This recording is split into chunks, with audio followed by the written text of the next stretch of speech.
Hello, my name is Susan Christy. I am a published author, consultant to universities and corporations, and I do a great deal of training for people with people skills and leadership. I was the moderator of the panel at the Leadership Forum. So, Susan, tell us something about yourself. I started my career as a psychology professor. When Ms. Magazine came out with its first issue 40 years ago, I started one of the first Psychology of Women programs in our country. I moved from being a professor to consulting for corporations and universities. And in doing that, I learned a lot about business, and I always felt more at home on university campuses. So over time, I realized that my great interest is in helping people be the best that they can be, and hierarchy is often a problem.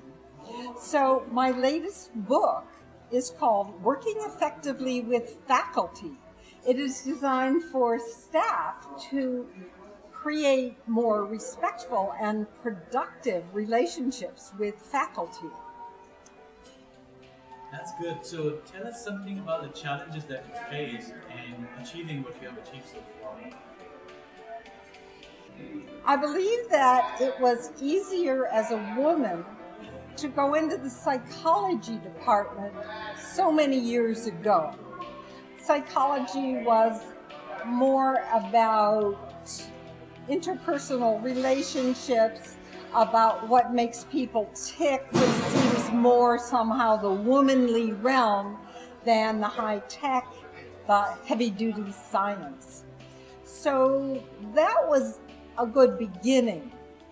It was very interesting to leave a tenured faculty position. It doesn't happen very often, but I took a sabbatical in San Francisco, and there I was recruited into corporate training.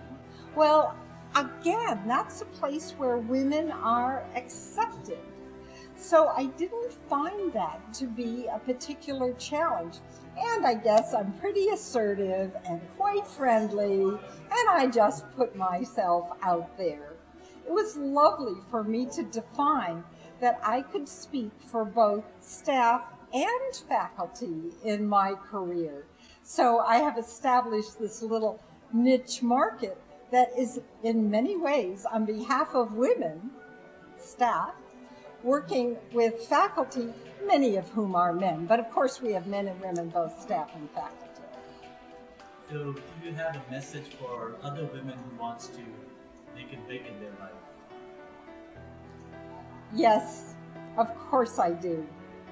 I would like to recommend that anyone, particularly women, who would like to make it big in their life, approach others, especially those in power. Look them straight across, as though they are a colleague, as though they are an equal. Respect your roles and responsibilities and what you need from them. And ask directly for what you want. Let people know your accomplishments. And then, as you move into negotiations, show a little bit of deference so that you acknowledge that they're busy, acknowledge that they have a lot of responsibility, and that will free them to collaborate with you. Please do not respond to someone who might communicate as though they're one-up, more powerful, more entitled to the goodies in a one-down or subservient way. But look them straight across, be direct, and value yourself. That's excellent. So how are you connected to Open and being a panel? How did you find Open helping and doing what you actually love to do? I am thrilled to be here today at your conference and to work with Open. And I'd just like to add that your committee has been amazing women who are competent, organized, great communicators. I was invited here by Samin Mirza, with whom I worked when I was consulting for LifeScan. She is an example of an amazing woman who has taken some extra steps in her own growth to behave like a director of a Johnson & Johnson company. And we know that that extra assertiveness and willingness to step forward has just been wonderful for her and for so many others.